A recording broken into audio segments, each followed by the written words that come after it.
Bien, muchachos, vamos a trabajar Introducción a la Filosofía. Este es el video número 1, por tanto vamos a prestar atención a lo que vamos a indicar al respecto. Como se puede evidenciar, muchos han confundido la filosofía con lo relacionado con los ateos o con aquello que se considera demasiado difícil, e incluso muchos consideran que la filosofía en este tiempo es inútil. Detallemos cada uno de estos aspectos. Mucha gente, por ejemplo, dice que todos los filósofos son ateos. Otros dicen que la filosofía es muy difícil, por lo que no todo el mundo puede incurrir en la misma. Y no faltan los que al día de hoy piensan que la filosofía ya no es necesaria, por tanto se considera inútil. Entonces, al inicio de este curso de introducción a la filosofía, vamos a desmentir cada uno de estos aspectos mientras incursionamos en la filosofía como tal. Comencemos entonces diciendo que la palabra filosofía es un vocablo griego que quiere decir amor a la sabiduría. La palabra se compone de dos partículas, filo, que significa amor, y sofía, que significa sabiduría. Si se forman o si se juntan los dos términos, usted va a tener filosofía, que es el término que usamos hoy. Pitágoras de Samos se supone que fue la primera persona en usar la palabra filosofía en el contexto que la estamos empleando. Él, que vivió entre los años 570 al 490 después de Cristo y que se conoce como filósofo y matemático, según se cree, el término filosofía surge porque cuando se le llamó sabio, él contestó diciendo que él no se consideraba sabio, sino filósofo. Es decir, la palabra sabio en griego es sophos, y entonces él dijo que él no es un sophos y que los seres humanos no son sophos, sino que los seres humanos lo que son es filósofos, o sea, amantes de la búsqueda de la sabiduría. Y creía él, según la leyenda, que el término sophos debía reservarse solamente para los dioses. Veamos algunas definiciones según algunos de los principales filósofos clásicos. Por ejemplo, Platón pensó que la filosofía es una actividad en la cual vamos a poder alcanzar el conocimiento real del mundo. Es importante esta definición porque, según Platón, solo se puede entender plenamente el mundo a través de la filosofía. Por otra parte, Sócrates consideró que la filosofía es la máxima sabiduría y que consiste en conocerse a sí mismo.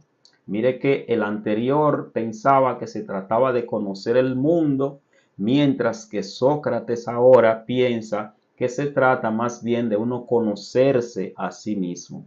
Y por cierto, no debemos olvidar que uno de los aspectos importantes que trata la filosofía es la cuestión existencial, es decir, el destino del hombre, el origen del hombre, el propósito del hombre, la esencia del hombre. Por eso siempre los filósofos tratan de contestar las preguntas: ¿quiénes somos? ¿De dónde venimos? ¿A dónde vamos? ¿Para qué existimos? Y esas cuatro preguntas van en consonancia con esta definición de Sócrates. Por otro lado, Aristóteles pensaba que se trata de la ciencia teórica de los primeros principios y de las primeras causas de lo que es. O sea, en pocas palabras, Aristóteles creía que la filosofía trata sencillamente del origen de todo lo que existe. O sea, trata de explicar cómo surgió todo lo que nosotros vemos en el día de hoy. Además, Descartes creía que se trata de un saber que averigua los principios de todas las ciencias. Esta definición de Descartes rima bastante bien con lo que más tarde se diría, que la filosofía es la madre de todas las ciencias. Dicho eso, entonces, una definición que encontramos de filosofía es la que dice que se trata de un conjunto de reflexiones sobre la esencia, las propiedades, las causas y los efectos de las cosas naturales, especialmente sobre el hombre y el universo. Si nos ponemos a ver esta definición, recoge gran parte de lo que vimos en los filósofos clásicos. La filosofía surgió en la antigua Grecia, según se sabe, especialmente en Jonia, en Asia Menor, y fue, según se sabe también, a principios del siglo VI antes de Cristo. Siempre en estos asuntos hay que decir según se sabe o se supone, porque nada de esto se puede considerar totalmente acabado. La filosofía surge por esa capacidad que tiene el ser humano para ser curioso. El ser humano pensó que si bien lo que existe podría tener un origen mitológico, también tenía que haber alguna razón científica para explicarlo. Y entonces por eso se dice que con el nacimiento de la filosofía, el ser humano comienza a pasar del mito a la realidad. Según se sabe, el primer filósofo sistemático fue Tales de Mileto. Tiene que tomar en cuenta que el hecho de que él sea el primer filósofo sistemático no tiene nada que ver con el hecho de que el primero en usar la palabra filosofía fue Pitágoras de Samos. Lo que quiere decir que si bien Tales de Mileto fue el primer filósofo sistemático, fue Pitágoras de Samos que empleó la palabra filosofía para referirse, digamos, a esa ciencia. Tales de Mileto vivió entre el 624 al 546 a.C. y se conoció como filósofo, matemático, geómetra, físico y además legislador griego. Filosofar, aunque se diga lo que se diga, no está reservado solo para unos pocos y no está reservado necesariamente para los superdotados. De hecho, los filósofos antiguos y los que siempre han existido son seres humanos. Por eso no se puede considerar el filosofar como una cuestión inalcanzable. Claro, eso no quiere decir que se puede cualquierizar, porque de hecho para filosofar hay que tomar en cuenta al menos 5 estaciones importantes. La primera es la crítica. La segunda, el diálogo. Luego viene la duda y después la reflexión. Veamos cada una de estas estaciones. La primera de ellas, que es la admiración, surge cuando nos detenemos a mirar lo que siempre hemos tenido alrededor y nos vamos dando cuenta de que todo no es tan ordinario como hemos creído. Como por cierto surgió la filosofía, cuando el ser humano comenzó a ver que todo era mucho más de lo que se había dicho. Entonces esa admiración que hay en los seres humanos es lo primero que lo conduce a filosofar. Cuando mira en su entorno y comienza a sorprenderse de aquello que se consideraba cotidiano.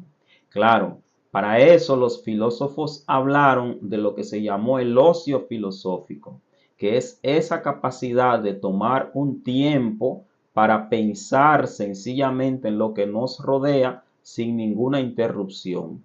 Que por cierto, para muchos en el día de hoy eso es sumamente difícil porque la agitada vida que vive la gente impide que se pueda incurrir en ocio filosófico y por consiguiente la gente tiene poca capacidad de admiración.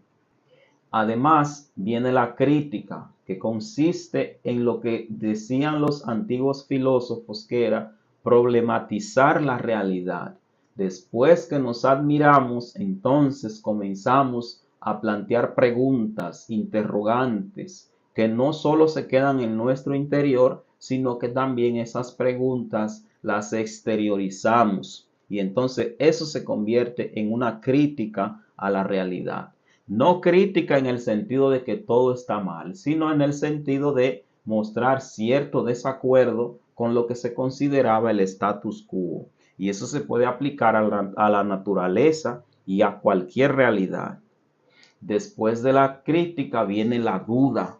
La duda, que para mucha gente es negativa, pero no siempre lo es. En el contexto filosófico, la duda es la que abre la puerta a que se pueda seguir el camino filosófico.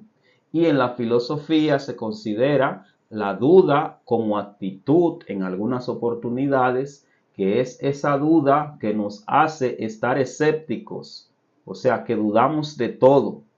Está también la duda como método, que es la duda que nos lleva a formular preguntas. Y está la duda como elemento para la fe, que se considera esa duda que existe primero y cuando se compara con lo que se me plantea, podría dar lugar a que yo llegue a creer lo que se me está planteando.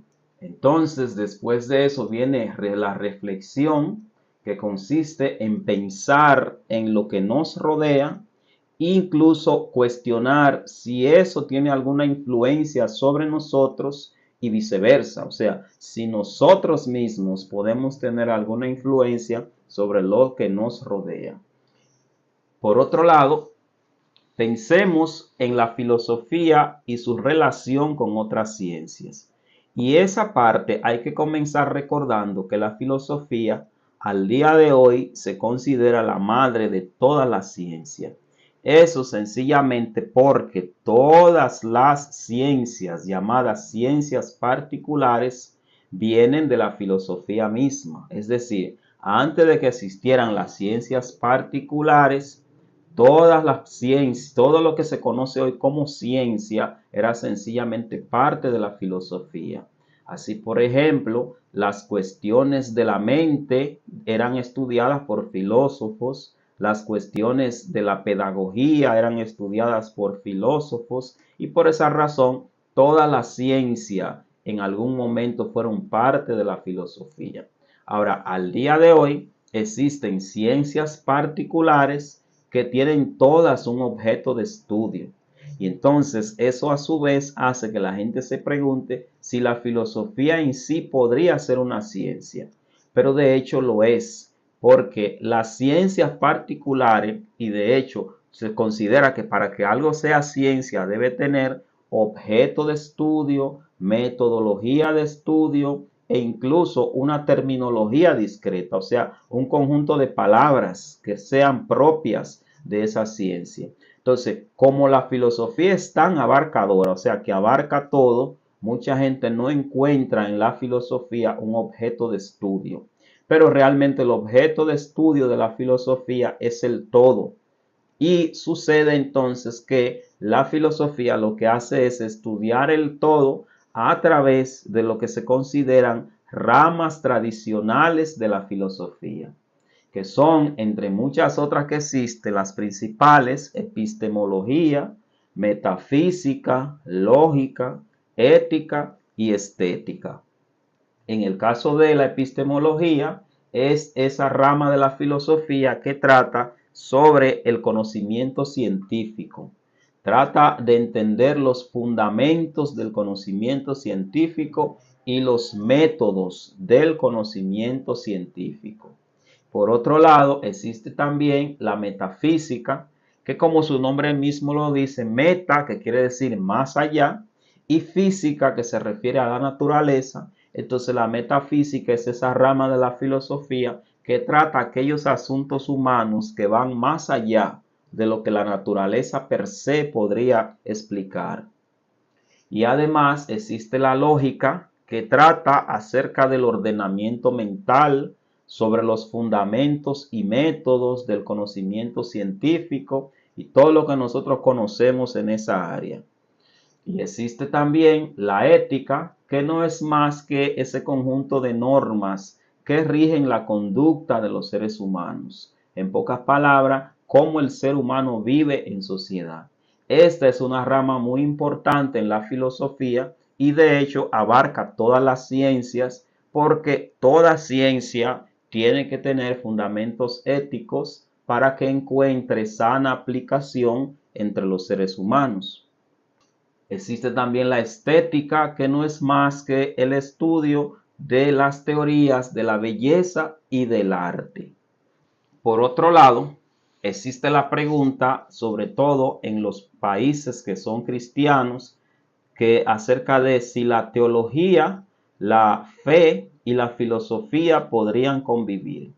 Bueno, a ese respecto hay que tomar en cuenta que si bien la filosofía, como ya dijimos, trata de ir tras la búsqueda de la verdad, la teología, por su parte, se considera el estudio de Dios. De hecho, teo, lo que significa es Dios, y logía significa estudio.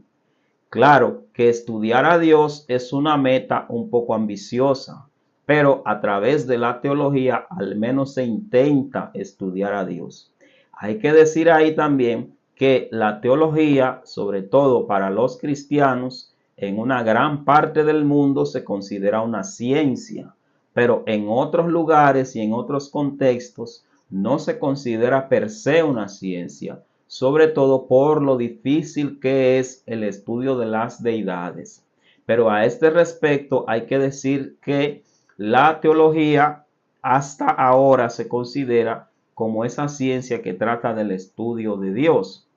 Ahora, la fe, por su lado, intenta plantear la creencia en asuntos que no podemos ver, que no podemos tocar, incluso con aquellas cosas que en la mente humana no hayan cabida, que no podemos racionalmente decir que pueden suceder o que han sucedido o que han estado sucediendo.